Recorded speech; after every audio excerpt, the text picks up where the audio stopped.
யார் மேலே கர்த்தர் ஒரு தரிசனத்தை வச்சிருக்கிறாரோ, யாரை கொண்டு கர்த்தர் பெரிய காரியங்களை செய்யணும்னு நினைக்கிறாரோ, யாரை கர்த்தர் பயன்படுத்தணும்னு நினைக்கிறாரோ, முதல்ல அவங்க குடும்பத்திலிருந்து கர்த்தர் பிரித்தெடுப்பார். இந்த பிரித்தெடுக்கிற அனுபவம் அப்போ நமக்கு புரியாது. நான் உன்னை பெரிய ஜாதி ஆக்கணும்னா நீ உன் தகப்பன் வீட்டை, உன் தேசத்தை, நீ உன் இனத்தை எல்லாத்தையும் விட்டுட்டு நான் உனக்கு காண்பிக்கிற தேசத்திற்கு நீ போ. ஆமீன். நான் அங்கே வச்சு உன்னை பெரிய ஜாதியாக மாற்றுவேன். ஆமாம், நான் சொல்கிறேன், ஒருவேளை அம்மா அப்பாவை அன்பை விட்டு தனியாக பிரிஞ்சிக்க நல்லா புரிஞ்சுக்கோங்க. இந்த பாதை, இந்த கடினமான சூழ்நிலை தற்செயலாக நடந்தது அல்ல. ஆமீன். தேவன் உங்கள் மேலே வைத்திருக்க ஒரு பெரிய தரிசனத்தை, யார் மேலே பெரிய தரிசனம் இருக்கோ அவங்கள பரலோக அப்பா அதிகமாக நேசிப்பார். எத்தனை பேர் சொல்ல முடியும்? என்ன எங்கள் அப்பா என்னை நேசிக்கிறத விட, எங்கள் அம்மா என்னை நேசிக்கிறத விட, ஆமீன், என் கூட பிறந்தவங்க என்னை நேசிக்கிறத விட எங்கள் ஏசப்பா என்னை ரொம்ப நேசிக்கிறார். நம்புறீங்களா? ஊழிய அழைப்பு வராத வரைக்கும் பிரச்சனையே கிடையாது. ஆமீன். ஆனால் ஊழிய அழைப்பு எப்போ வருதோ அப்போ தான் சில பிரச்சனைகள் ஸ்டார்ட் ஆக ஆரம்பிக்கும். இது உனக்கு விரோதமாய் எழும்பப்பட்டது அல்ல, உன் ஊழியத்துக்கு விரோதமாக எழும்பப்பட்டது. யோசேப்புக்கு விரோதமாக எழும்பல, யோசேப்புக்குள்ள இருந்த தரிசனத்துக்கு விரோதமாக எழும்புகிறார்கள். அதனால தான் சொல்ல, ஒன்னை தொடுறவன் ஒன்னு அல்லடா, என் கண்மணியை தொடுகிறான்.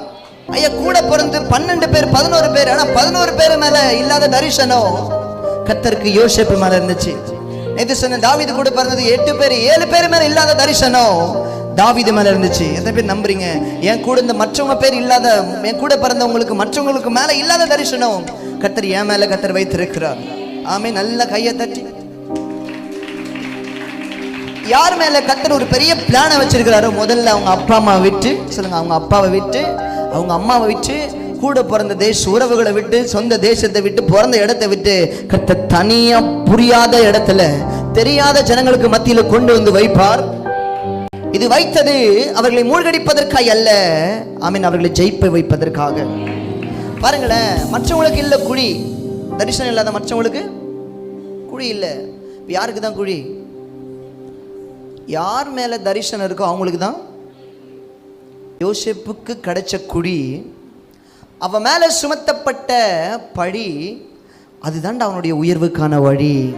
சத்தமா சொல்லுங்களேன், அவனுக்கு கிடைச்ச குழி, பக்கத்துல கைப்பிடி சொல்லுங்க, அவனுக்கு கிடைச்ச குழி, அவன் மேல சுமத்தப்பட்ட பழி, அதுதான் அவனுடைய உயர்வுக்கான வழி. என் வாழ்க்கையில் நான் கடந்து வர ஒவ்வொரு கடினமான பாதைகளையும் கர்த்தர் என்னுடைய உயர்வுக்காகவே மாற்றுவார்.